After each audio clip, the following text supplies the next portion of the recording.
MS office या Microsoft office एक software package है जो माइक्रोसॉफ्ट कंपनी ने डेवलप किया था और अभी सारी दुनिया में इसका इस्तेमाल लार्ज स्केल में हो रही है। बेसिकली MS ऑफिस पैकेज जब हम इंस्टॉल करते हैं तो उसके साथ कई कई प्रोग्राम इंस्टॉल होता है जो कि अलग अलग नीड के लिए यूज़ होता है। इस पैकेज में MS एक्सेल, जो जनरली हम लोग एक्सेल बोलते हैं, ये तो रहता ही है। मेनली एक्सेल में हम लोग क्या करते हैं कि मेनली डेटा सेट बनाते हैं, रिपोर्ट्स, अकाउंटिंग। बेसिकली अगर हमको नंबर्स को लेके काम करना है या फिर टेक्स्ट एंड नंबर्स मिला के एक साथ काम करना है तो एक्सेल बेस्ट है उसके लिए। फिर MS ऑफिस के जो पैकेज है उसके अंडर में और जो प्रोग्राम इंस्टॉल होता है वो है MS वर्ड, जो हम लोग मेनली टेक्स्ट को लेके काम करते हैं, जिसमें नंबर्स भी यूज़ होते हैं, पर ज़्यादातर लेटर्स, ड्राफ्ट, रीडिंग मटेरियल्स, इसके लिए MS वर्ड का यूज़ सबसे ज़्यादा होता है। नेक्स्ट है आपका MS पावर पॉइंट, इसके अंडर में ही इंस्टॉल होता है, जो प्रेजेंटेशन, मीटिंग, लगभग स्कूल, कॉलेज या फिर कोई ऑफिस में इसका मेन पर्पस है कि प्रेजेंटेशन हम लोग जब देते हैं ना तो ये पावर पॉइंट इस्तेमाल करते हैं। तो हम लोग पहले एक्सेल डिटेल्स में सीखेंगे, धीरे धीरे आगे बढ़ते रहेंगे। जितना भी उसके अंदर है, बिगिनर्स लेवल से शुरू होकर जब एडवांस लेवल में हम लोग जाएंगे तो उसके बाद वर्ड और फिर पावर पॉइंट भी हम लोग धीरे धीरे देख लेंगे। एक्सेल सीखने वक्त जब कोई शॉर्टकट की यूज़ करेंगे जो कैप्शन में हम स्क्रीन पे डालेंगे, जिसमें हो सकता है कि 2 या ज़्यादा की प्रेस करने की ज़रूरत हो। जब हम लोग कोई की इसमें डालेंगे, मान लीजिए कि विंडोज़ प्लस डी या कंट्रोल प्लस डी, तो उसका मतलब होता है कि पहले फर्स्ट की उसको प्रेस करके होल्ड करके रखना है, उसके बाद दूसरा प्रेस करना है और फिर दोनों को छोड़ना है, तब ये काम करेगा। अगर 2 से ज़्यादा 3 की का इस्तेमाल हो तो उसमें भी सेम ऐसे ही लॉजिक काम करेगा। हम लोग यूजुअली क्या करते हैं कि डेस्कटॉप पे या किसी ड्राइव में जब हमको एक्सेल ओपन करना होता है तो हम लोग राइट क्लिक करते हैं, उसके बाद न्यू ऑप्शन आता है, उसके बाद माइक्रोसॉफ्ट एक्सेल वर्कशीट, इस पर अगर हम लोग क्लिक करेंगे तो ये न्यू माइक्रोसॉफ्ट एक्सेल वर्कशीट एक क्रिएट हो जाता है। तो यहाँ पे पहले ही रीनेम करने का ऑप्शन देता है, तो अगर हम लोग बाहर कोई क्लिक ना करें तो इसमें हम लोग एज पर रिक्वायरमेंट इसको हम नाम दे सकते हैं। मान लीजिए कि मैंने दे दिया रिपोर्ट, तो ये इंटर करने से ये खुल जाएगा या फिर डबल क्लिक करने से खुल जाएगा। ये बेसिकली 2021 का वर्जन है एक्सेल का। तो जो लेआउट है वो लगभग 2007 या 10 जो पुराने वाला वर्जन है वो लगभग सेम ही है। 2021 में थोड़ा बहुत चेंजेस है, जैसे ये ऑटो सेव यहाँ पे है, इसको हम अगर ऑन कर दे तो बार बार सेव करने का ज़रूरत नहीं पड़ता, तो मैंने ये ऑफ करके रखा है अभी के लिए। ये तो हो गया एक तरीका एक्सेल ओपन करने के लिए। दूसरा तरीका है विंडोज़ के जो सर्च बॉक्स है उसमें अगर हम लोग एक्सेल टाइप करेंगे फिर एंटर कर देंगे तो एक्सेल खुल जाएगा, पर उसका लेआउट ऐसा आएगा, तो वहाँ पे ब्लैंक वर्कबुक रहेगा, वहाँ पे अगर हम लोग क्लिक करेंगे तो फिर ये एक्सेल वर्कशीट खुलेगा। ये हो गया दूसरा तरीका। तीसरा तरीका जो है, एक बार देख लेते हैं, हम लोग खुल सकते हैं रन से। रन जो प्रोग्राम है वो एक शॉर्टकट है, विंडोज़ प्लस आर अगर हम लोग प्रेस करेंगे तो रन प्रोग्राम आ जाएगा। वहाँ पे अगर एक्सेल यहाँ पे टाइप करेंगे फिर ओके करेंगे या इंटर करेंगे तो फिर से वही सेम एक्सेल का लेआउट खुल जाएगा। फिर वो ब्लैंक वर्कबुक पे क्लिक करने से एक्सेल वर्कशीट खुल जाएगा। डे टू डे के लिए हम लोगों को जब कोई एक्सेल ओपन करना होता है तो एक शॉर्टकट रहने से बहुत इजी हो जाता है सब कुछ। मान लीजिए अगर ये जो टास्क बार है, टास्क बार में हम लोग उसका शॉर्टकट कर सकते हैं, जैसे ये गूगल क्रोम का है, फोल्डर का है, सब कुछ का यहाँ पे हम लोग शॉर्टकट कर सकते हैं। तो एक्सेल का भी हम लोग यहाँ पे शॉर्टकट कर सकते हैं। जो राइट क्लिक करके हम लोगों ने जो यहाँ पे एक क्रिएट किया है उसको अगर हम ड्रैग करके यहाँ पे टास्क बार में छोड़ दें तो यहाँ पे एक शॉर्टकट क्रिएट हो सकता है।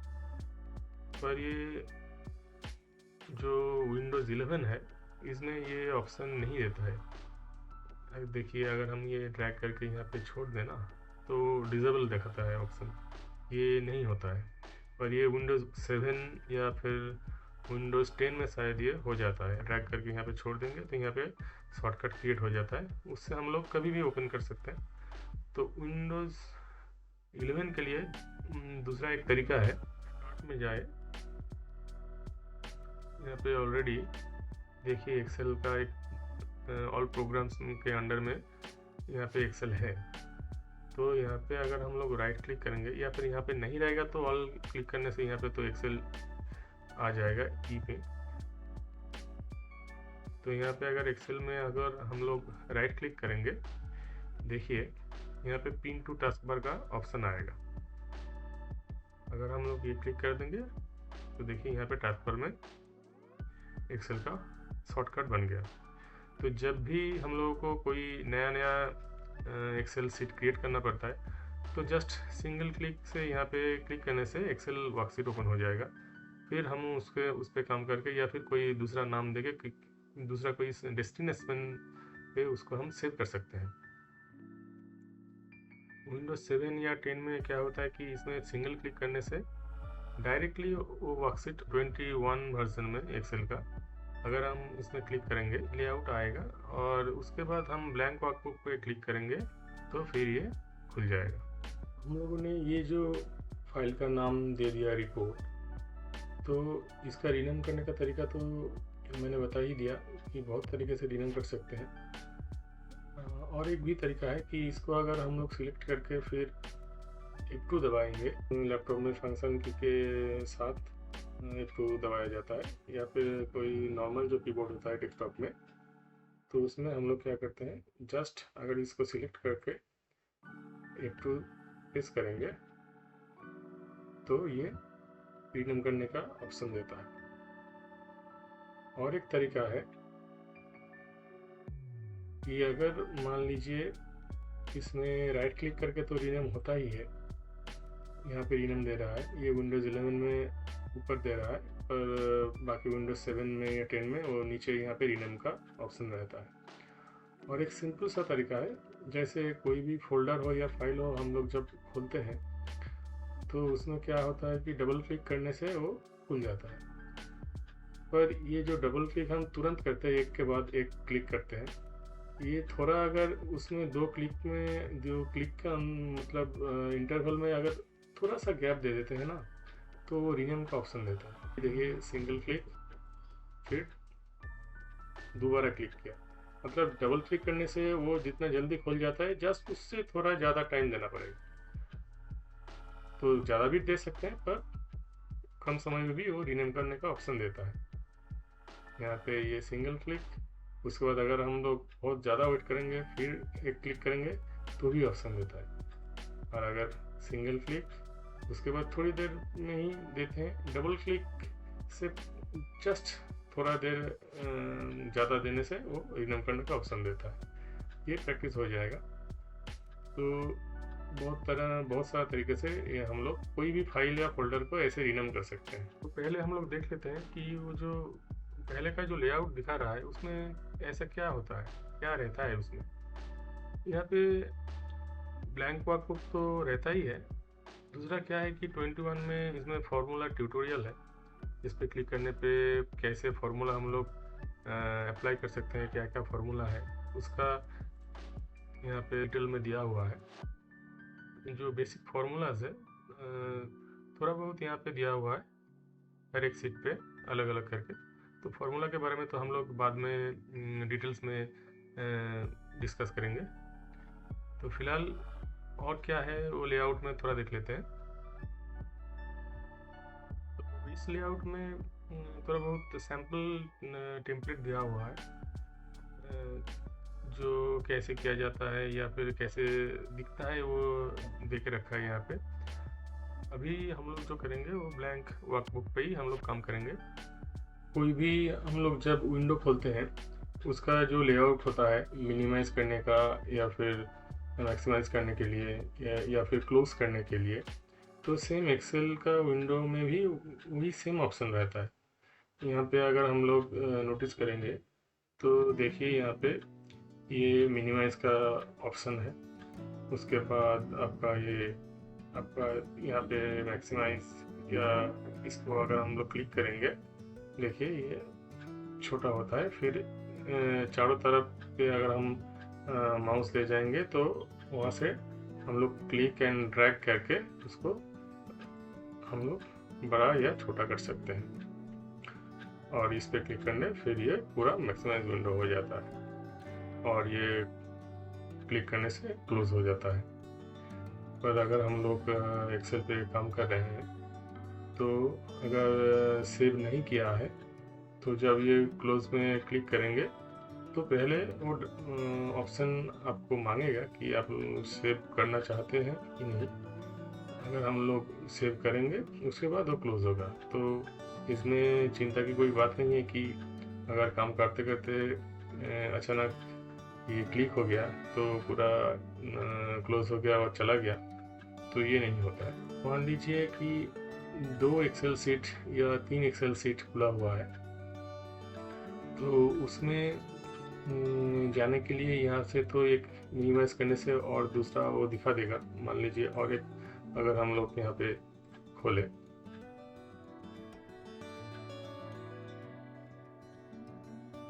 ये मान लीजिए यहाँ पे एक एक्सेल सीट खुला हुआ है। यहाँ पे देखिए 2 बुक 1 एंड बुक 2 खुला हुआ है। तो बुक 1 ये हो गया,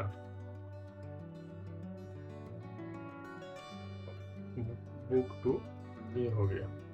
अभी अगर हम लोग दोनों एक्सेल सीट पे मतलब साइड बाय साइड रख के अगर हम लोग काम करना चाहते हैं तो उसमें हम लोग तब ये मैक्सिमाइज का जो ऑप्शन है यहाँ पे क्लिक करके वो ऑप्शन ले सकते हैं। देखिए यहाँ पे एक आ गया यहाँ पे और दूसरा ये आ गया।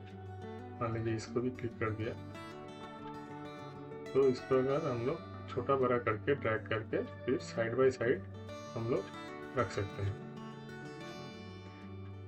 इसके ऊपर क्लिक करने से मतलब जहाँ पे ब्लैंक एरिया है वहाँ पे क्लिक करने पे हम लोग उसको ड्रैग करके ये 2 Excel sheet side by side रख के फिर हम लोग काम कर सकते हैं।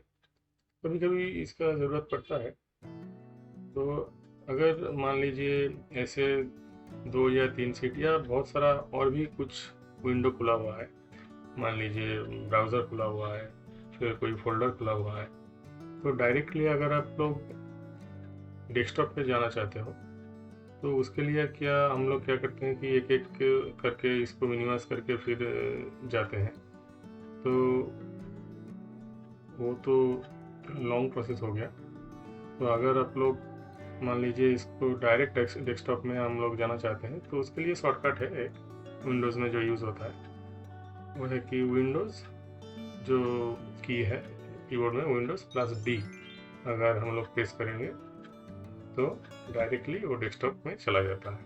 तो इसको हम लोग पूरा का पूरा एक वर्कबुक बोलते हैं और वर्कबुक के अंडर में ये सीट रहते हैं। तो हम लोग बहुत सारा सीट क्रिएट कर सकते हैं। इसको कहते हैं हम लोग रिबन। अगर हम लोग यहाँ पे क्लिक करेंगे ये customize the ribbon, collapse the ribbon का ऑप्शन आ रहा है। इसको रिबन बोलते हैं। इसको बहुत सारा टैब रहता है।